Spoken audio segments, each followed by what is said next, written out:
اوكي كبرات تخاطبتي مدب ام بي ميديا جمريا دحن تقنيكم لمون كم جمالي حاجه اقداس زغني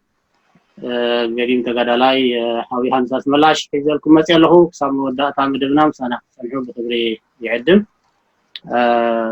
بارنا غاشانا خبلكم ورحاو يوحنس مو مجمريا بعدحن مساكا ادمنا خبيركا ناب اي ام بي ميديا سانا ختمسي وي نعلل مساكا بشمين بشم مسارحتين كبزولن سانا خبر كادلي እንኳን ደሃን መጻካ ብርሃው እሞ ለላይ ወይኔ ተዕመና ስራዕና من يسمعهم ዘለው ገለ ግሩፕ በህርባይታ ኻን ሽምካን ገለ ተላልየና ተኸድካ መድረክና በሃገር يغني لي حاو جمال يغني لي ام بي ميديا تي في زعد مازي زغوركم لي كمسكنكم دلي سمي هم تزبلكا يوحنس اسملاش بحال بومبر فلاو سمرت ديمقراطياوي لوتي اوكي ثانك يو مو لومي يوحنس من غيرو بزي قدس 10 سنه مع تسواتي قدام يزهم زلو 10 سنه معلتي سواتنا بقليل ريخا وبقليل سميعكا زحلف قدايا يكونن بزح واقع استخفل هاجر اب عمد حساب ديكون وي 10 سنه كان ذكروا ليتن كثرنا بدقاسنا نفس الرحمن كي تذكروا حلف زي قبوم بصوت تحوات احات ولدي كيدو ما ينزل هاجرمو اسكي بزي بعل ناسنت بعل 10 سنه ذخري سواءات إرتراويان تباهيلو اسكو زعبو قرب اعللنا تبادلاي منباركا بزتفعلالي مركو كميتريو اسكي قرب بوتولكا علنا قرم لومي ني مبل 10 شعاتن زخري سماعاتنا نبعلو 10 سنه 10 سنه برقص تاع 10 سنه تبل منتاي تمريصا زفلطو يبلين جنكا اب توحد بعمت علاو زخوني ني سواتنا نذكرولو معلت خلو زغبا تمريصلوتي 10 سنه سلازخا ببعمتو نذكرتهم كلهم منتي ناصنت منتي حرنت منتي ديمقراسي منتي فتحي نتسوؤوا احواتنا نحتنا نذكروا معلتي 10 سنه اتعلاوي معلتي تباهيلوكا يوسن نمبر سواتنا كل غزي معلتي لباتنا يوم كل معلتي كي ذكرنا يوم وعلنا نحضرنا ناي نفلطن اتي اب قالسي زنبره كاب غونو وي كاب غونا زتفليت وي استفلي بصاي تغادالاي نازكرت وي نازكره كلاتنا نازكرنا نحلفو معلتي دي اب قالسي زي نبرو دحرو اند صعبو احواتنا حاتنكا كابيتسوم يوحدي وزحو بسوءات زي كفلس درابيس زي اللي كاب سوءات تحتون عكالهم مستفلالي عينت محرمتي موقعتي دسن كلو احواتنا نحتنا نون سلازلو 10 سنه نايز كله صباصيبكا ወይ ተሰኪምካ ተዝክረሉ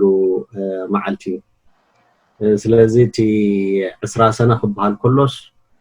በቀሊሉ ተዝክሮ ማዓልቲ ይኮነን ቶም ስዋዓትና ክብራትዮም እቲ ክብሮም ካ በዝነ ሕጂ ኣብ ኤርትራ ዘሎ ስርዓት ተግባራቱን መሰረት ብምግባር ወይ ንዕኡን ዳርኣኻ እቲ ክብሪ ናይቶም ሰውኣትና ክቃሸ ዝግብኦ ኣይኮነን ንሶም ዝተሰውኡ እቲ ኣብ ቅድሚኦም ከም ዕላማ ተሰኪሞሞ ዝነበሩ ሃገርና ናይ ዲሞክራሲ ሃገር ናይ ሓርነት ሃገር ናይ ሰላም ሃገር ልዕሊ ኩልኻ ስርዓትን ሕግን ልዕልነት ዘለዋ ናይ ሕግን ስርዓትን ልዕልነት ዘለዋ ሃገር ክትከውን ኢሎም ተሰውዮም እምበር ነዚ ሕጂ ኣብ ሃገርና ኣብ ልዕሊ ህዝብና ሸይ ዝብል ዘሎ ዲክታቶርያዊ ስርዓት ገበተ ስርዓት ንኽተኽሉ ኢሎም ኣይተሰውም ስለዚ ተግባራት ናይዚ ሕጂ ዘሎ መንግስቲ ርኢኻ እቲ ክብሪ ናይቶም ሰውኣትና ክቃሸ ዝግብኦ ኣይኮነን ንሶም እሞ ንቕድሚት እናረኣዩ አንቃሪሮም ዝሪእዎ ዝነበሩ ክቡር ዕላማ ነይሮም ንዕኡ እናረኣዩ ንዕኡ እናተጸበዩ እዮም ተሰውዮም ንሳቶም እናሓለፉ ንሕና እውን እንትሓለፍናስ እቶም ብድሕሪና ዝህሉ ዝበዝሑ ብሰላምን ብርግኣትን ቀሲኖም ክነብሩላ ዝኽእሉ ሃገር ምዩቕ ዘይብሉላ ሃገር ክትኮነሎም እናተቶም ነዮም ሓሊፎም ስለዚ እዚ ኩሉ ክብሪ ኣብ ቅድሚኦም ገይሮም ነዚ ዓቢ ህዝባዊ ሓደራ ተሰኪሞም ዝተሰውኡ ብፆት ስለ ዝኾኑ 20 ሰነ ቃሊልካ ዝርአ ዕለት ኣይኮነን ዝብል ርእይቶ እዩ ዘለኒ እንተኾነ እቲ ዲክታቶርያዊ ስርዓት ንከምዚ ዝኣመሰለ ክቡር መዓልቲ ካልእ ኣረሜናዊ ዝኾነ ውሳኔ ዝወሰነሉ መዓልቲ እውን እዩ ኣብቲ ናይ መጀመርያ በኽሪ ሰነ በኽሪ ናይ መዓልቲ ስውኣትና ب20 سنة شحن 991 بسم ودبات متقاس كبيد جبني وزقصر إلو زعوجلو معلتي معلتي سوقات كنا خبر كلنا وتهم زحلفوا سوقات يأخذونا ده حجي بسلامن رجعتن تخونا العادي ناخد كون نيلكا تخبروا معلتي وهم تجبوا كهم زجبوا أمبر معلتي سوقات النخبركا بدحري سوقات كخوزحو أي تجبرنا التسرعات جنكم يجر دحر 10 سنة دتصوم دا أي ترخبان أمبر فقدوا برخاز موتو فقدوا مدرباتات عصاصمتهم زي ترخبه فقدوا بحري زوحاتهم فقدوا إذا كانوا بلو زي نخيل برخاتات عصرهم زي ترخبه كساع يجيب وزحاتهم لازتي 10 سنة مخبار نايت سرعات مثل كمثل لزغبرمبر ناي بحقي بقنع ترجم نايتي 10 سنة يخبروا علو الكات زارولو زدفر ايكونا كما يصير هم تقبلوا صنحكو دحر 10 سنة سوقاتنا زخونه سب زخونه زيغا ببحرياوي موت انت زي كوينوس بسب زولدو موت كتطفى ام بيمتغبن نير ግን ከምኡ ኮይኑ ኣብ ውሽጢ ሃገር ንህለ ብማእሰርቲ ብዝተፈላለየ ካልእ እዚ ዘይበሃል መንገድን ብዙሓት ሰባት ይጠፍኡናሉ ስለዚ እቲ 10 ሰነ መኽተሚ ናይ ስውኣትና ክኸውን ዝግብኦ በቃ ድሕሪኡ እውን ካብቲ ቅድሚኡ ዝተሰውኡ እንተዘይበዚሖም ብዘይውሕዱ ህዝብና ይጠፋሉ ስለዚ 10 ሰነ በቲ ሓደ ወገን ስውኣትና ነኽብረሉ ንዝክረሉ መዓልቲ ኮይኑ በቲ ካልእ ሸነኽ ከዓ ኣረሜናዊ ዝኾነ ውሳኔ ዝተወሰነሉ መዓልቲ እውን እዩ ስለዚ ክልተ ገጽ እናረኣኻ ተኽብሮ መዓልቲ እዩ تحمق زغبرو مليسو ኣጸቢቑ ጽንኩር ዝገብሮ መሪር ዝገብሮ ናይ ዝመዓልቲ ዝኻ ኣብቲ ናይ መጀመርያ ከምኡ ዝኣመሰለ ውሳኔታት ዝውሰነሉ መዓልትስ እቲ ዝኸበደ ውሳኔ ጸረ ዲሞክራሲያዊ ዝኾነ ውሳኔ ዝተወሰነሉ መዓልቲ እውን እዩ ምስ መዓልቲ ስውኣትና ፈጺሙ ክቀራረብ ዘይብሉ ጥቕኡ ክቐርብ ዘይብሉ ውሳኔ እዩ ብ23 ዝተወሰነ ውሳኔ ስለዚ እቲ ክቡር መዓልቲ ብክብሪ ክዝከር ዝግብኦ ካልእ ኣረሜናዊ ዝኾነ ውሳኔ እውን ዝተወሰነሉ መዓልቲ ስለ ዝኾነ ዝተፈራረቀ ዓይነት ስምዒት ሒዝና ነኽብሮ መዓልቲ ክበሃል ይከኣል። Okay, thank you. ኣፍቲ መታን ሰማዕትና ብሩኽ ክኸውን እቲ ኣብ 20 ሰነ መዓልቲ ስውኣት ኢሉ ኣውጁ ካልእ ብተወሳኺ ብልዕሊኡ ኣብ ልዕሊ ፀረ ህዝቢ ዝወሰኑ ውሳኔታት ቁርብ ሃይላይት ክበረ ምስኪ እንታይ እዩ ነይሩ እቲ ኣብ መወዳእታ ዝወስኖ ዝኻለ ከምቲ ዝፍለጥ بسرعات درجي ب مستسعري كل إيرتراوي أب حنقولو زنبرون تسويت زجبرولو زنبرن دقيمتي أب برتاو قالسي زنبرة بوليتيكاو في اللياتنا كم تزلوا خينو جن كعابه ننسات حجر حجرنا هنكالس جبعنا تا حجر حدث توسنا كفالنا حبرة السبنا زي كنس كل حبرة السبنا ابني تتحيزو تحجانيزو تمالاليو طرح يو زخلو عمتات بريساتو بصنحت قرب تنفاس كتركب تخيل زبل تسفى غيرو أبتناي 10 سنس منالبات 10 سنة ديا ويكال معلتي لأنك أتناي مجمريا وساني تكون كل سبب صبيا زنبرة بلو عبز حلف أوان استفعالي بوليتيكاوي فلليات نيرونا خون قليو الجيجن أب هنسات هاجر تقولون قالوا سولو زنبرنا كلاتنا بوبو جنا مسناي فللياتنا نزي حج قدمينا زلو هنصت هاجر يمو دقيم كلاتنا نهنصت هاجر بحاده مقالش زبل وساني خسمعيو تثبيت زنبرون انا نبع عليكم ينيرو تثبيتي ناي ودبات حشوي يخسمع يدلنيز ولا شعب جن كاشعه معلتي ناي ودبات حشوي عين فقدن بسم ودبات متواس كبيد جبني لقصر الى وسينو مالك سلازي خا እቲ ቅድሚ ሃገራዊ ናጽነት ውን ሒዞ ጸንሐ ብሓቲ ኣራያ ዝያዳ ጎሊሑ ክወጽእ ዝገበረ እዩ ናይ 20 ሰነ ውሳኔ ማለት እዩ ስለዚ እቲ ፖለቲካዊ ውሳኔ ብኻልእ ኣዘራርባ እንታይ እዩ ኣብቲ እዋን እቲ ምናልባት ኩሉ ሰብ ብኽንድቲ ዝግብኦ ፖለቲካዊ ትርጉም ኣይተረድኦም ክኸውን ይኽእል እዩ ግን ከዓ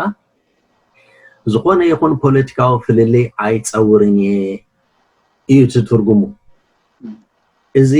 ነቶም ካብ ህዝባዊ ግንባር ወጻኢ ዝነበሩ ውድባት ጥራሕ ዝምልከት መሲልዎም ብዙሓት ዘጣውዑ ሰባት ከም ዝነበሩ ንፈልጥ ኢና ግን ከዓ ፖለቲካዊ ፍልልይ ዘይጸውር ኣካል እንተኾይኑ ነቲ ናይ ደገ ጥራሕ ዘይኮነስ እንኮላይ ናይ ውሽጡ እውን ዘይጸውር ስለዚ ውዒሉ ሓዲሩ ነቲ ኣብ ውሽጡ ዝማዕበለ ፖለቲካዊ ፍልልያት እውን ክጸርዎ ስለዘይከኣለ እዚ ድሒርና ዝረኣናዮ በብእዋኑ ዝውላዕ ዝጠፍእ ዝነበረ ፖለቲካዊ ፍልልያት በየናይ ዓይነት መንገዲ እንዳፈትሑ ከም ዝኸደ ኩላትና ንፈልጦ ኢና ቶም ገሊኦም ዝተቐትሉ ቶም ገሊኦም ኣበሎ ዘይንፈልጥ ብማእሰርቲ ዝበለዩ እዮም ኮይኖም ደሎ ማለት እዩ ስለዚህ ናይ 20 ሰነ ናይ ውድባት ሓሸውየ ዓይነ ፍቅድን ዝበሎ እንኮላይ ንባዕሉን ህዝባዊ ግንባሩን ዝበልዐ ውሳኔ ነቶም ካልኦት ውድባት ጥራሕ ዘይኮነስ እንኮላይ ንህዝባዊ ግንባሩን ዘጥፈአ ውሳኔ ኣብቲ እዋንቲ ብኹንድኡ ደረጃ ዝተረድኦ ብዙሕ ኣይመስልን ግን ከዓ እዚ ጉዳይ እዚ 00 እንኳን ላይን ናይ ውሽጡ እውን እናሕቀቀ ዝኸይድ ውሳኔ ምዃኑ ብዓንቱ ዝተፈልጠ ነይሩ ስለዚ ኸይና ካብ ብዓንቱ እንዳተቃወምና ዝመጻና ማለት እዩ ብጣዕሚ ጽቡቕ ዝገርመካ ተቃወምቲ ውድባት እኳ ኣይነበረን ኣይተፈአን ወናይ ረኣዮም እቲ ናጽነት ከም ናጽነት ናትና ኢሎም ምስ ስርዓት ከኽዱዱ ዝጸንሑ ብዝያዳ እኳ ንሶም ተሃስዮም ትኸዳ እምበረቲ ተቃወምካ ብዓንተቡ ካብ 91 ናይ ሒዙ ኣይፋል ስርዓት እዚ በዛ ጀሚርዋ ዘሎ ዓዲ ህዝቢ ከመሓደር ኣይክእልን ኢሉ 4 ነጥቢ ቀሚጡ ዓዲ ከያቱ ሳብ ሕጂ ገና ንፍትሒ ዝቃለ ዘሎ ተቃውሞ ደንበይ ማለት እዩ ስለዚ ኣብዚ ከምዛ መሰለ ህመት ዳርጋ ብዝዋን እዚ ካፍቲ ኣብ ደገ ዝነበረ ናብ ውሽጢ ዝነበረ መፅኡ ድቃወም ዘሎ ከደይ በዚሑ ዝውሕድ ኣይኮነን በዚ ምክንያት ስለምንታይ ኩሉ ዝሕጂ እዘን ኣብ ውሽጢ ዝነበሩ ደለይቲ ፍትሕን ደለይቲ ጽቡቕን ኣብ ደገ ዝነበሩ ተቃወምቲ ደንበታትን እዚኦም ኩሎም ሓቢሮም ስለምንታይ ኣብ ሓደ ባይታ መፅአን እዚ ጉዳይ እዚ ክውክቶ ደይመኽኣልየን እንታይ ይትሰገም ኩላትና 20 ሰነ ንኣብነት ዝሓለፈ ወርሒ ጉንበት 24 ጉንበት መበል 29 ናጽነት ኣብ ደገ ይበዓል ኣሎ ማለት እዩ ስለዚ እዘን ተቃውምቲ ውድባት ነዚ ስለምንታይ ሓቢረን ክብድሆኦ ዘይኽእለን ዘሎ ምክንያታት እንታይ እንታይ ይትሰገም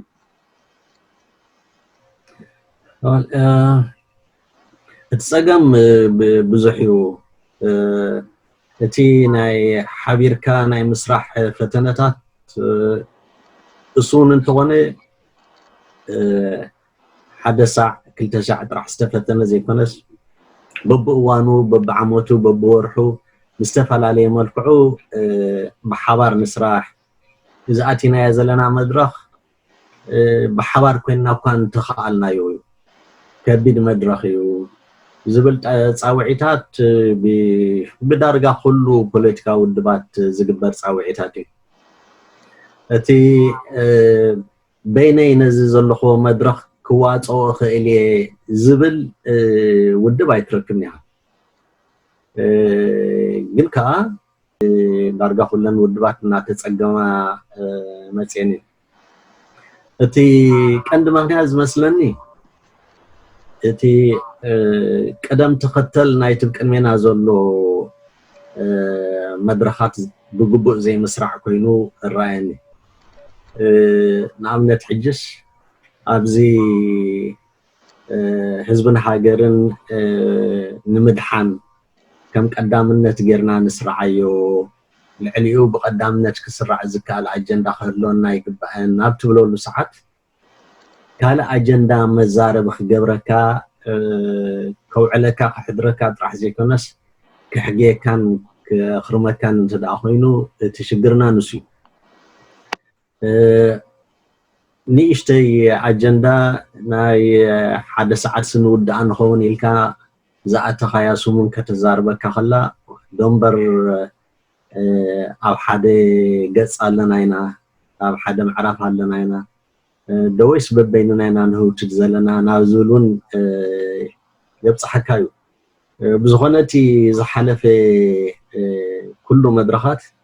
ብዙሕ ኣወንታታት እኳ እንተነበሮ ንኣብነት ሓደ ካብቲ ኣወንታታቱስ ዋላ ሱጡም ዝኾነ ሓባራዊ ስራሓት እኳ ክስራሕ እንተ ዘይተኻለ ግን ከዓ እቲ ናይ ሕድሕድ ምልላይ ቀሊል ነገር ኣይኮነን ዝተፈላለያ ውድባት ዝተፈላለየ ድሕረ ባይታ ዘለወን ውድባት ካብ ብማዕዶ ማዕዶ ኮይነን ጥራሕ ክትሓማምያ ሎምስ ካብ ነዊሕ ዓመታታት ሒዘን ብሓባር ኮፍ ኢለን ነንሕደን ክላለያን ናይ ሓደ ኣካል ኣረኣያ እንታይ እዩ ትፅቢት እንታይ እዩ ዓቕሙኸ እንታይ እዩ ኣብ ዝብል ነገር ሕድሕድካ ክትፈላለጥ ዘግበረካ ኩነታት ኣሎ እዩ እዚ ብኣወንታ ክርአ ዝግብኦ እዩ ዝመስለኒ እቲ ድልየትን ምንፍፋዕ ናይ ናይ ሓቢርካ ምስራሕን ከዓ ንዓበይ ዝኸይድ ዘሎ ኮይኑ ስማዕኒ ኣብዚ እዋን እዚ ዋላውካ ክንድቲ ዝደንጎዮ ክድንጎዮ ኣይነበሮን ዝብል ኩላትና ንሰማዓሉ ነጥቢ እንትኾነ ግን ከዓ ኣብ ሕጂ በፂሑ ቁርብ ኣወንታዊ ዝኾነ ናይ ብርሃን ምልክታት ክረአ ምኽኣሉ እውን ሕማቕ ኣይኮነን ዝብል ርእይቶ እዩ ዘለኒ ስለዚ እቲ ንምንታይ እዩ ዝሕመቕና ከምኡ ኮይኑ ዝብል መቸስ እዚኣ ጥራሕ ሕመቕና ኢልካ ኣብ ሓንቲ ነጥቢ ጥራሕ ኣተኲርካ እትገልጾ ነገር ኣይኮነን ብጣዕሚ ዝተፈላለዩ ዝተፈላለዩ ድሕረ ባይታ ስለ ዘለና ከዓ ካብቲ ድሕረ ባይታና ተሰኪምናዮ ዝመፃና መዓት ጾር ክህሉ ይኽእል እዩ እዚ ዝተፈላለዩ ጾር እዚ ንገሊኡ ኣወንታዊ ንገሊኡ ዓሉታዊ ስለዚ ኣብ ዝኾነ ዘተ ኣቲኻ ኣፍካ ከይከፈትካ እውን ብጌጋ ዝመዝነካ ክህሉ ይኽእል ብቑኑዕ ዝመዝነካ እውን ክህሉ ይኽእል ኣፍካ ምስ ከፈትካ እውን እቲ ብኣወንታ ዝርኤካ ዋላ ጌጋ እንዳተዛረብካ ዝድግፈካ እውን ይህሉ እቲ ብኣሉታ ክርኤካ ዝፀንሐ ከዓ ዋላ ቁኑዕ እንዳተዛረብካ ዝቃወመካ እውን ክህሉ ይኽእል ስለዚ እቲ ዝፀንሐ ሽግራት ብዙሕ እዩ እቲ መመይኡ ብጣዕሚ ብዙሕ እዩ ግን ከዓ ከምዚ ክብሎ ፀናሕኩ እቲ ምፍላጥ ቀሊል ኣይኮነን እቲ ዝሓለፈ ነዊሕ ዓመታት ዋላ ዓበይቲ ቁም ነገራት እኳ እንተዘይተገብረ ግን ከዓ ተፋሊጥካስ ሎሚ ናይ ብሓቂ ጽቡቕ ስራሕ ክስራሕ እንተደኣ ኮይኑ ናይ ሓደ ጎደሎ ፈሊጥካ ነቲ ጎደሎኡ ክትምልእ ኣብ ምግባር ብዙሕ ክትሕግዘሉ ትኽእል ኩነታት ክትፈጥር ትኽእል ኢኻ ነቲ ብኣሉታ ትሪኦ ኣካል ከዓ ምናልባት ኣብቲ ኣሉቱ ጥራሕ ከየተኮርካ ከም ሰብ መጠን ኩሉ ብኣሉታ ጥራሕ ዝተነጥቀ ስለ ዘይከውን ይዕበይ ንኣስ እውን ኣወንታታት ስለ ክህልዎ ስለ ዝኽእል ኣብቲ ኣወንታታቱ ጥራሕ እንዳመላእካ ናብኡ እንዳነደቕካ ጥራሕ ክትከይድ እንተኽኢልካ ምናልባት ካብ ዝሓለፈ ናይ ዕንቅፋታት ዓመታት ንቕድሚት ዘሎ ዝሓሸ ኩነታት ክፈጥረልና ክእል እዩ ዝብል ተስፋታት ሰኒቕካ ምኻድ ይሓይሽ ከም ተቓላሳይ መጠን እንተደኣ ተስፋ ከይቆረፅና ሰሪሕና ኣሉ ከዓ ዘይንዕወተሉ ምክንያት ኣይህሉን thank you እቲ ኣብ ዝተፈላለዩ ባህርያት ክህልወና ስለ ዝኽእል ምናልባት ነቲ ክንከዶ ዝግባአና ከይዲ ዕንቅፋት ክኸውን ይኽእል እዩ ዝበልካዮ ናውን ኣገዳሲ ኮይኑ ይረኣየኒ ኣብ ዝተፈላለዩ ብምክንያት እቲ ኩነታት ሃገርና ኣብ ዝተፈላለዩ ኩናት ዓለም እንዳነበርና ዝተፈላለዩ ባህርያት ክንውንን ዝግድነት እዩ ባህርያት እዩ ግን ኣብ ውሽጢ ዝኾነ ኣብ ልዕሊ 29 ዓመት ብሓደ ተባዒሉ ሓደ ሰብ ግን ናይ ሓባር ርእይቶ ከዋህድ ይኽእል እዩ ነይሩ እቲ ቀንዲ ምክንያት ንሱ ዶ ትብሎ እቲ ገሌና ዓዲ ዓረብ ገሌና ኣብ ኣውሮፓ ገሌና ኣብ ኣፍሪካስ ዓቢናን ንነዊሕ እዋን ዝተቐመጥናን ዝተፈላለዩ ልምዲ ባህልን ልምድን ኣተኣታቲና ብነፍስና ከምዚ ኩሎ ፀናሕካ ወላ ንከይተዛረብካ እውን ኣብ ልዕሊኻ ዘሎ ፍርዲ ይቐምጥ እዩ ዝበልካዮ እዚ 29 ዓመት ብሓደ ተጓዒዝካ ግን ገለ ሓደ ባህርያት ክህሉ ግድነት እዩ ነይሩ መብዛሕትኡ ዝተቃውሞ ደንበ ዘሎ ብፍላይ ዝቅድሚ 10 ዓመት ዝነበረ ኣብ ኤርትራ ተወሊዱ ዝዓበየ እኳ ደኣ ንዓሰርተታት ዓመታት ብረት ዓጢቑ ኣንሳር ፀላኢ ንፍትሒ ዝተቃለሰ እዩ እቲ ቀንዲ ፀገም ዝኸውን ዘሎ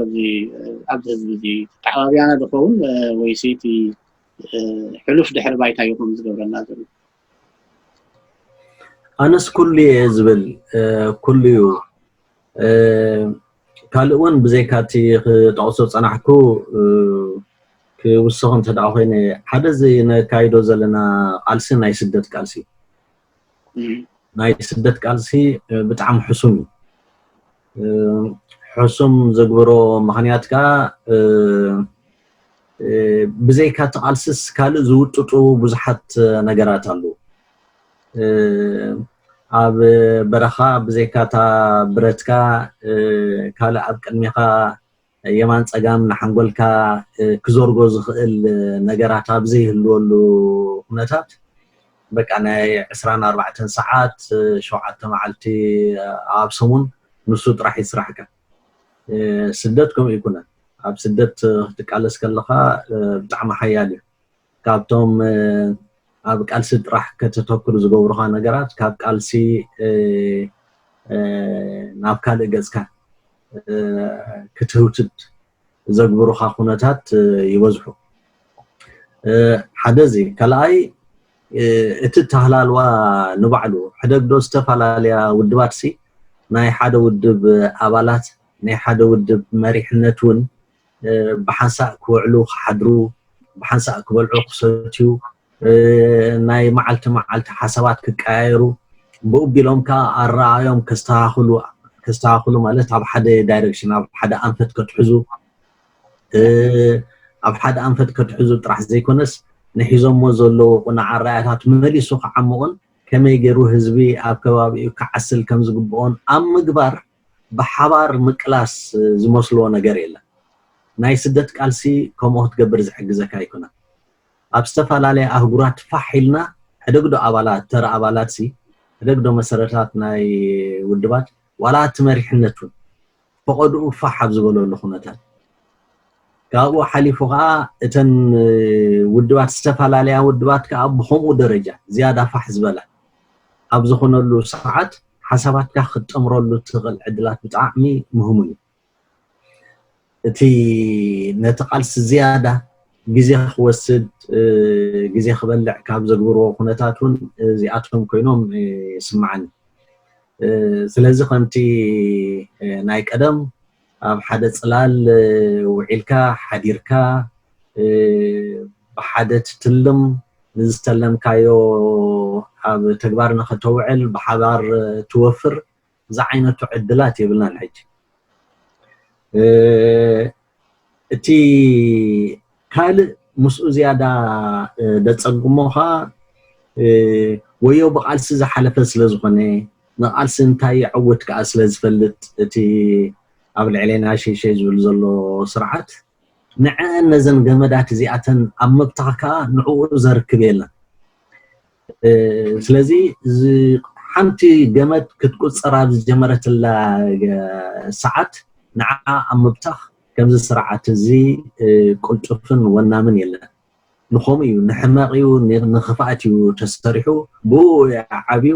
ሕጂውን ብኡ እንዳኣረገ ኸይድ ኣሎ ማለት እዩ ስለዚ እቲ ኣብ ስደት ምህላውና ሕማቕ ነገር እዩ ንቃልስና ዝያዳ ክናዋሕ ዝገበረ እዩ ብኡ ደረጃ እቲ ኣብ ቃልሲ ክህሉ ዝኽእል ፍናን ኣፀቢቑ ከጉትን ዝኽእል እዩ እቲ ስደት ሓደዚ ልዕሊ ኩሉ ከዓ ካብ ህዝብኻ ዝያዳ ርሒቅ ካብ ትቃለሰሉ እዋን እቲ sense of urgency ዝበሃል ነገር ብኹሉ ደረጃ ሸበድበት ትብለሉ ይኮነን እቲ ህዝቢ ኣብ ቅድሚኻ ኣብ ቅድሚ ዓይንኻ ለይትን መዓልትን ማይ ክስእን ከሎ ብሰንኪ ዘይፍትሓዊ ምሕደራ ክነብዕ ክሳቐ ከሎ ኣብ ቅድሚኻ ክትሪኦ ከለኻን ብማዕዶ ብወረ ክትሰምዖ ከለኻን ነንበይ ስለዚ ካብ ዓድና ዝያዳ ኣብ ዝረሓቕናሉ ሰዓት ብኽንድኡ ደረጃውን እቲ ስምዒታትካ ናይ ምቕስቃስ ዘሎ ዕድላት ብጣዕሚ ፈላለዩ ስለዚ እቲ ኣብ ስደት ኮንካ ምቅላስ ተሰኪምዎ ክመፅእ ዝኽእል ሓደጋታት መሊእ ከም ትኽእሎ ፅናሕኩ ናይቲ ስርዓት ክፍኣታት ሓዊስካ በቃ እቲ ህዝቢ ኣብ ትሕቲ ስርዓት ሽግሩ ክነውሕ ኣበስኡ ክነውሕ ተስፋታት እናቆረፀ ክኸይድ ይኸውን ኣሎ ስለዚ ትሽግርና ሓደን ክልተን ኢልካ ጥራሕ ዝውዳእ ነገር ኣይኮነን ብጣዕሚ ብዙሕ ምዝ ኩሉ ግን ከይበልኮ ሓልፍ ዘይደሊ መቸስ ኩሉ ሕሰም ክሳዕ ዝሃለወ ፀረ ኣይሚን ፀረ ፍትሒ ዝኾነ ስርዓት ክሳዕ ዝሃለወ ምእንቲ ፍትሒ ዝቃለስ እውን ስለ ዝህሉ ምእንቲ ፍትሒ ዝቃለስ ከዓ ውዒሉ ሓዲሩ ምዕዋቱ ስለ ዘይተርፍ ተስፋ ንቆርፀሉ ነገር ክኸውን ኣይግብኦን ብካልእ ኣዘራርባ መቸስ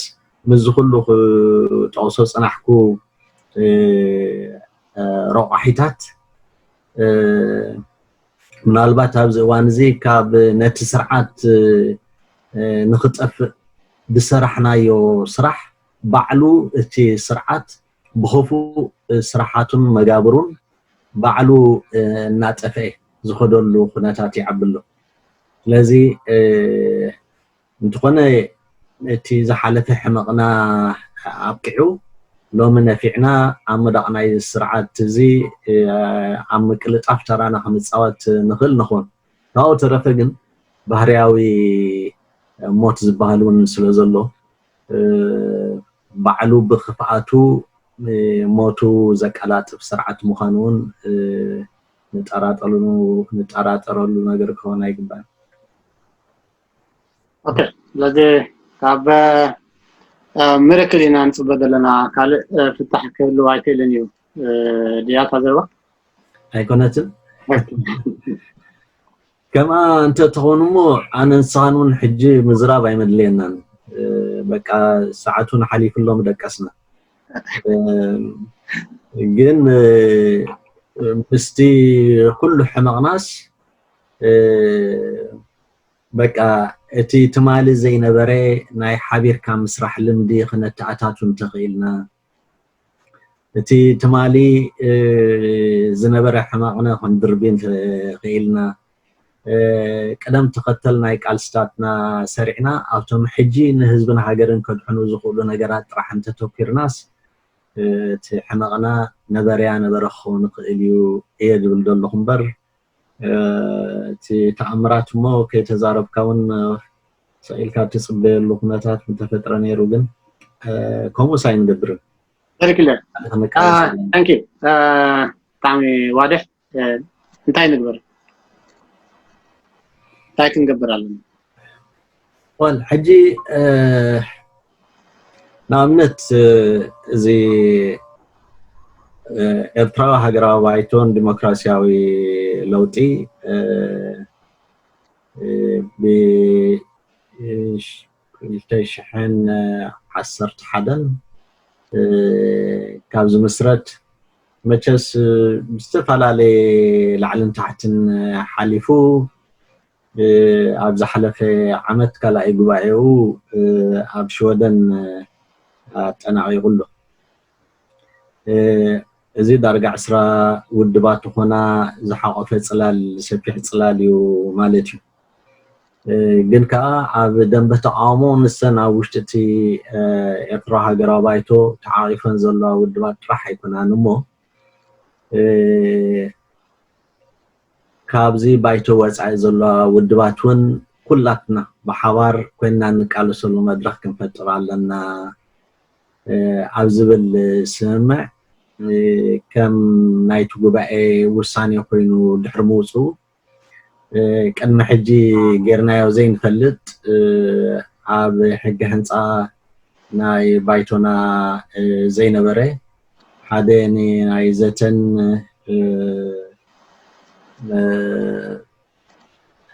ልዝብን ድኾኒ ዝብል ቤት ፅሕፈት ተገይሩ ምስተን ካብ ባይቶ ወፃኢ ዘለዋ ውድባት ኣብ ምዝታይ እዚ ዘይበሃል ስራሓት ክስራሕ ፀኒሑ እዚ ብጣዕሚ ተስፋ ዝተነብረሉ ናይ ነዊሕ ዘተ ተስፋ ንገብር ኣብ ውሽጢ ውሕዳት መዓልታት ዕላውነት ለቢሱ ንህዝቢ ዝብሰረሉ መዓልቲ ቀረባዩ ዝብል እምነት እዩ ዘለኒ ስለዚ እቲ ክንገብሮ ዘለና ብሓደ ቃል ክንዛረብ ብሓደ ወኪል ክንንቀሳቀስ ብሓደ ዜና ህዝብና ከነበስር እቲ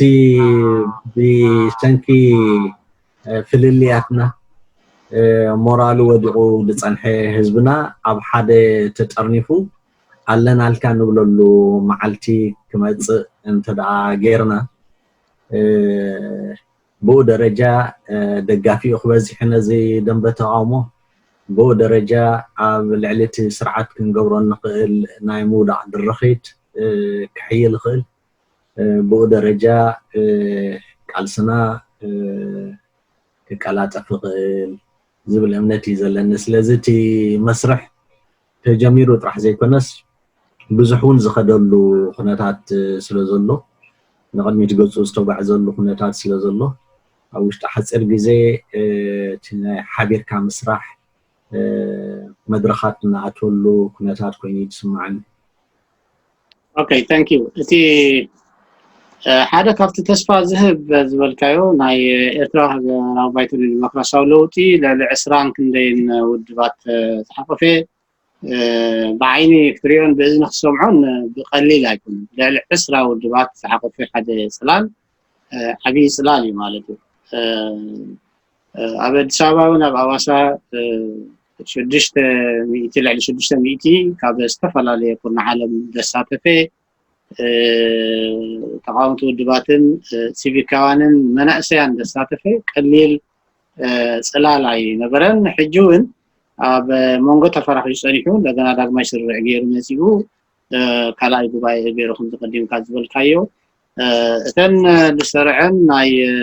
ዘተን ልዝብን ፈተሻን ገይሩ ክሳብ ሕጂ እንታይ ያፍርየን ኣብቲ ናይ ዘተን ልዝብን ዝተበገሳ ከውፍን ከሎ ሓደ ካብቲ ቅድሚ ሕጂ ፍልይ ዝበለ ዘተኣታትዎ እንታይ ተጠቒሙሉ ሃላ ኣብዚ እዋን እዚ ኣብቲ ፅላል ዘይኣተዋ ተቃውምቲ ውድባት ዓበይትን ናእሽትን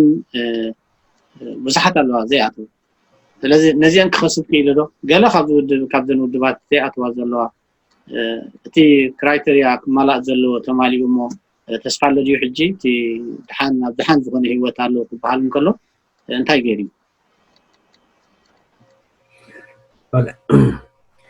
ሕጂ እቲ ፃዕርታት ንሕና ክንድዚ ንኣክል ውድባት ኣለና ኣብዚ ባይቶ እሞ ሶም ካንዑ ኣብዚ ባይቶ እተው ኣይኮነን በቢ ዝፀናሕናዮ በቢ ዘለናዮ ጥርናፈታት ግን ከዓ ብሓባር ከስርሐና ዝኽእል ነጥብታት ክህሉ ስለ ዝኽእል ንዑ ናብቶም ብሓባር ከስርሑና ዝኽእሉ ነገራት ኣብኡ ብሓባር ንውፈር ኣብ ዝብል እዩ እቲ ዘተ ክካየድ ፀኒሑ ማለት እዩ ውዒሉ ሓዲሩ ኣብ ዝተናወሐ ብሓባር እናሰራሕካ ፀኒሕካ ናብ ሓደ ፅላል ክምፃእ ይከኣል ዶ ኣይከኣልን እቲ ተመክሮና ባዕሉ ክፈርዶ እዩ ማለት እዩ እዚ ናይ ሕጂ ስምዕ ግን በቢ ዝፀናሕካዮ ውደባታት ግን ከዓ ኣብዛ እዋን እዚኣ ብሓባር ኮይንና ክንጎየሎም እንኽእል ዓበይቲ ህዝባዊ ጉዳያት ኣለውና ኣብዞም ጉዳያት እዚኣቶም በበይንና ከነድምዕ ከም ዘይንኽእል ፈሊጥና ኣለና ስለዚ ኣብቲ በበይንና ከነድምዕ ከም ዘይንኽእል ብግብሪ ዘረጋገፅናሉ ነገራት ድሕሪ ሕጂ በበይንና ክንጎይ ኣይግባአናን እዩ መዳኸም እዩ መላሕፀፅ ቆርበትካ እዩ ስለዚ ኣብዚ እዋን እዚ ዓበይቲ ነገራት ኣለዉ ንኩላትና ብማዕረ ዝብፅሑና ኣብ ውድብና ክህሉ ዝኽእሉ ፖለቲካዊ ፍልልያት መሊኦም ክኾኑ ይኽእሉ እዮም ግን ከዓ እቶም ዝዓበዩ ስትራቴጂካውያን ዝበሃሉ ኣብ ቅድሜና ተደቂኖም ዘለዉ ሕቶታት ብዓብኡ ከዓ ልዕሊ ህዝብን ሃገርን ምድሓን ካልእ ክመፅእ ስለ ዘይክእል ኣብዚኦም ብሓባር ክንሰርሕ ንኽእል ኢና ንህዝብና ብሓደ ልሳን ክንቀርቦ ንኽእል ኢና نفتوتنا بحدا لسان كنقربهم نخلينا بحدا وكيل كنقربهم نخلينا أب استفعلالي مداي كم يوم زعمسولو بحوار كسرحنا زغولو نجارات ببيننا كاب موجاي ندحان عينتكم أتوم أب استفعلالي ودبات دلو تسقاتات انت دا بحساب اكبيلهم زيادة خدمة عسلو زغولو أبز وانزي كابتنايك المحجي كابتنايك المحجي خنع شوي بالنان كابز باليوتي ما بقى سمالتي هجي مچس بستفعل عليه توم وشت بايتو دي صنحو بايتو دي صنحو ودبات نمنتاي بايتو زي اتو زبل نجر نناتو مخنياتات كلهم غلي كابتا انا زغل صخا بعلاتهم تغلصو يحيش تمي مخنياتات تفلوت أبايتو كأتو سلزي دليو طرح أي أتو جلكا اتحيزومو زلو علامة مستبايتو حيزو زلو علامة أبقلي ناي مدرخاوي علاماتات بحبار كسرحهم سلزغيل أبزن نتبتات زي أتوم يوم بحبار نخسر حتى سايمي هم زلو مالتي لازتي تقعزو كم زخبلو صنحكو بتوم زملكوتم أكلات دا عبي بتحلو برقص ينقرنا هون أو زوجتي وحدات معلتات مبر أنا بروح متعي عدل زلو وخيني لسمعني. Well, thank you. So بوق مجلسي هو please تسفان قبر بوق مسعي بروح مسعي خلو تسفان قبر خذي زلنا يو شجرات كندحنكا نتمنى بزحات سبات فلايف مناسياتين بسنكو دبات بداينا كسالة تايتالي نقولو انتايت ولادو حكم ديب؟ حقنت الله نزو كله دي سدة زلو من اسي كلن ودبات بحبار كوينن علنا الكاخو بالأون تزغلا كو فحفحين بلن عجيتي مزاربي بوليتيكاوي بوداي مخنمبر كمز حجي وغناوي هايمانوتاوي اب قبيلة تحت وريت كمان بقبيلة باستفالالي يوتيوبن فيسبوكن ناي معلتي قالسيان بيماتنا نير أبي ممليسوتي بوليتيكاوي الرأينا نامعبلن نعمقن مخدمبر ممليسنا بدحرتاي معتنا نيرنا على سلسانتي من اسي بقى ابتا زياده زفلطا ابتا تومقنيا زبلا زناست صباب عنكل نعتو خيدالو ازي على سلسانيو يلكا خزربلو زكال كوينو سمعني نحرايك أخم زيوم زعمسولو نجارات بقى حمقنا زولودهم يوم إلكا كتجمر انت زيك إلكا نمع الرايهمون كتبقى سايتغلنا لذي عبزح حمق لنا انت دعي الكاقن نتم حمق كعلى ليخا نقدميت زوم من اسياتنا كما يجيرهم يوم عب موقن عب قنعن الرعاية كحقوفو زخولو نابزبل نحبار قنوع علاماتات تقيقها السرح زكال كوينو سمعني لذيتي أبستفالالي بمبراق بمعراب سمين بدوب لسدد دولو من اسينا ببزخدو كبابيتات ناي حبار قص ناي حبار لسان حد عينة الرعاية ناي كلنا وكيل فقدو كله زغل ناي كلاتنا وكيل بحد عينة الرعاية قبلهم نيرون تزخون ندزي فحفحهم دي مرأنا نيرنا لو مجن تقالسي بأنصار يوهين حد ودب زوفرو ناي ودبا غعزو اب ገለ መንእስያት ካልኦ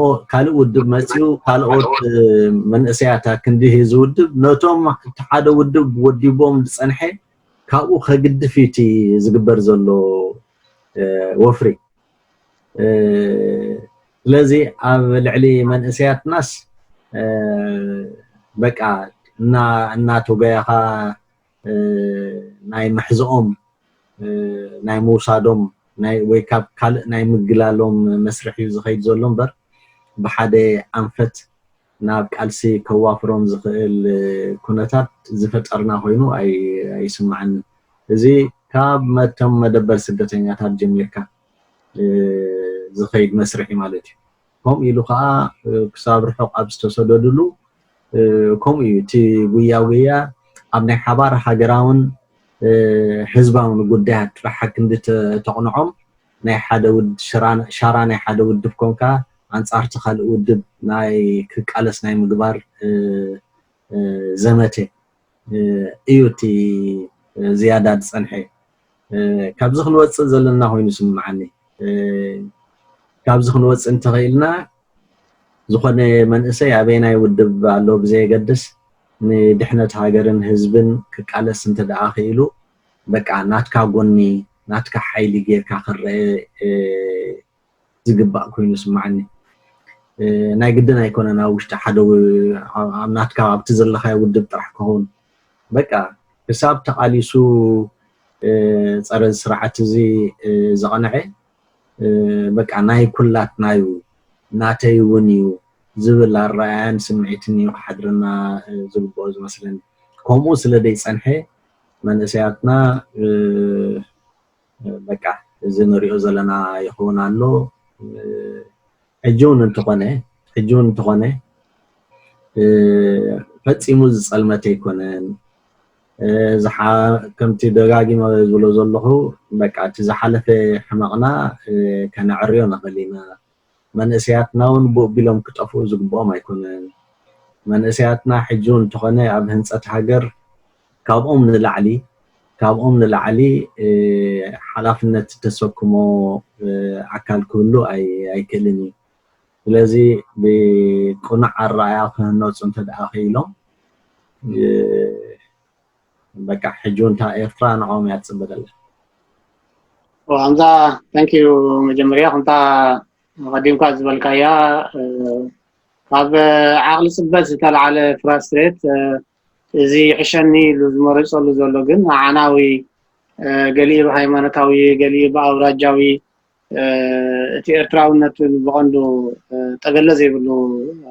ኣካላት ይረአሉ ብመናእሰያት ክሳብ ሕጂ ግን ዝኾነት ውድብ መጽያ ነዚ ኣብቲ መራኸቢ ብዙሓን ዓገብ ክትብል ደይምኽኣላ ዝንባዕሉ ብቐሊል ገሚትካ ዝረአ ይኮነን እቲ ፀገም ከምቲ ዝብልዎ ተዓቢ ፀገም ኣብተን ውድባት እዩ ዘሎ እተን ውድባት ንምንታይ ክገንሓን ከኣልያን ዘይክእላ ዘለዋ ማለሲ ርዳእና ኣሎ ጌጋ እዩ ካብ ድኻማትና መናእሰያትና ኣብ ሽግር ወዲቖም ክንብል እንተኮይና ስለምንታይ እዘን ውድባት እዚአን እዚ ኸማን ክሕብረን ይኽእል ነይሩ እዚ ኸማን ኣብ ሓደ ለቆሓ ከምፀአን ይኽእል ነይሩ እዚ ጉዳይ እዚ ምክንያቱ ቆልዑ ባልዑ ኣለዉ ነንሕግዶም ሎሚ ኣብ ሳይበር ኣለዉ ፅባሕ መሬት ወሪዶም ክመሓረሉ ዘይክእል ጉዳያት እዩ ዝነፍስ ዘሎ እዘን ውድባት እንታይ ዝገብራ ዘለዋ ስቕድዩ ቅፅላ ድን ስቕታ ድዩ ክፍታሕ ዘሎ እዚ ጉዳይ እዚ ወይሲ ዝኾነ ዓይነት ነዚ መደብ ዝወፀ ነገር ኣሎ እዩ ብፍላይ ኤርትራ ሃገራዊ ባይቶን ዲሞክራሲያዊ ለውጢ ልዕሊ 20 ውድባት ዝሓቆፉ ኮይኑ ብዛዕባ እዚ ጉዳይ እዚ ዕሙቕ ዝበለ ዘተ ክገብረሉ ይግባእ ነይሩ ክሳብ ሕጂ ግን ኣይተረኣየን ስለምንታይ ሕጂ ካብ ውሽጥኻ ሓሊፍካ ንኸም ዝኣመሰለ ዓብዪ ሃገራዊ ዕማም ክትዋፍር እንተደኣ ኮንካ መጀመርያ እቲ ውሽጥኻ ምድልዳል እውን ከም ቀዳማይ ረቑሒ ክትሓዝ ዘሎ ኮይኑ ስማዕኒ ዳሕራይ ክንርስዖ ዘይብልና እቲ ኤርትራዊ ሃገራዊ ባይቶ በቃ ካብ ጅብኦም ካብ ዝቃለሱ ተጋደልቲ ዝተመስረተ ውድብ እዩ ስለዚህ ብዙሕ ዕማም ኣብ ወረቐት ኣስፊርካ ብሰንኪ ክህልወካ ዝኽእል ድሮት ዓቕምታት ዝሰርፍ መሊእ እዩ ሓደ ዘሎ ካልኣይ ኣብ ከምዚኦም ዝኣመሰሉ ዓበይቲ ዕማማት እውን ትኾነ እቶም ንውሽጥኻ ዘየቕስኑኻ ዝፀንሑ ፍልልያት ንዓታቶም ንኸተልምፅ ዝወስዶ ግዜ ቀሊል ኣይኮነን ሕደግዶ ክንዱ ዝኣክል ውድባት ክንዱ ዝኣክል ቁፅሪ ዘለዎም ባይቶ ኣብ ውሽጢ ሓደ ውድብ ምዝ قدم أبينا هنلو صنحنا ناي سدت كونتات ون بحد اختوفرلو بتعمي أشجاري كونتاتي نالبات أب وش عد خاخونكا خمزيوم زعمسلو نجارات وسن عبد الكان صباحيتو بصراحة توفرلو كله خيلهم أب كم زحجي زلنا يو نجارات جن من نالبات انت نفعكاس ناي حبار تلفزيون ناي حبار راديو كله كانت دا خوينو منالبات بقلل زباله وصعن بقلل زباله صعرتاتن نمن اسياتكا تمهرولو بروجرامات كجبر زكال مثلا ازيوم منالبات أنا بمرت نذكره نجارات الله كمزي بزح دلاتينا تفينا كم هو جبروا له زكال كونتات نيري هذاك دو بايتوز عكلسي بقول كسبات زجبر زلو تعرتاتنا يا ماس ميديا نوري لنا قصع كنديناي سرح كم زكال بايتو زعكل كمو قبر زي مقالو نتيجة ميروز نبرون كتف مقالو مچاس كسح كندينا حمق نيروت بايتو كابزريو نتوتات حدي حجون انتغنه كم كابتوم زلعلو أقدس تباهيلهم كعموم زولهم نجارات تباهيلهم استقمطهم عاب ورقات مالتي مچس كاب صعرتات دوز بالي يلن ስለዚህ መዚ ክንብሎ ጸናሕና ናይ ኩለን ውድባት በሓባር ናይ ምስራሕ ዕድላት እቲ ትማል ክግበር ዘይተኻለ ሕጂ ክግበር ዝካል ኮይኑ ስማዓኒ اوكي ثانك يو يوهانس بتعمي دس ዝብል መግለጺ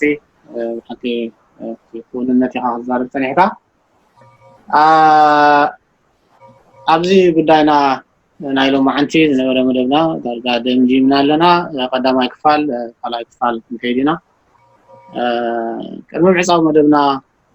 ብዛዕባ 10 ሰነን ምንቲ ዝሃገር እዚኣ ስለዚ ህዝቢ ፈቆዶ ቁርባን ሽንጥሮን ህይወቶም ዝሓለፉ ገሊኦም እኳ ደኣ መዘከርታ ስእሊ ዘይብሎም ካበየ ገጠራት ስዒብካ ኣብ ዘይተደለየ ኩናት ተጠቢሶም ህይወቶም ዝጠፉ ውሕዳት ኣይኮኑን እሞ ዝኽተሙን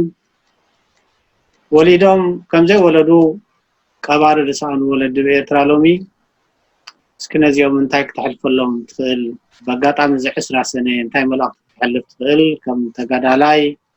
ከም ምስቲል ሕጅውን ኣብ ቦምበር ናይ ኤስደልኤ ኮንካ ንመዋእል ንፍትሒ ንመሰል ከይተሐለልካ ተቃለስ ዘለኻ ሰቢኻሞ እንታይ መልእኽቲ ክትሕልፍ ትኽእል ነዞም ወለድን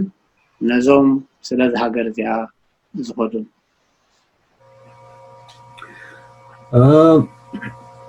ቅድም ቀዳድም ዝኽርን ክብርን ስዋዕትና ክብል ደሊ ስዋዕትና እዚ ንሪኦ ዘለና ሕጂ ናይ ህዝብና ድከት ክሪኡ ኣንበይ ምተተምነዩን ግን ከዓ በቃ ሕማቅ ዕድል ኮይኑ ሕማቅና ከዓ ተሓዊስዎ ዛ ሃገርና ዛ ሕጂ ንሪኣ ዘለና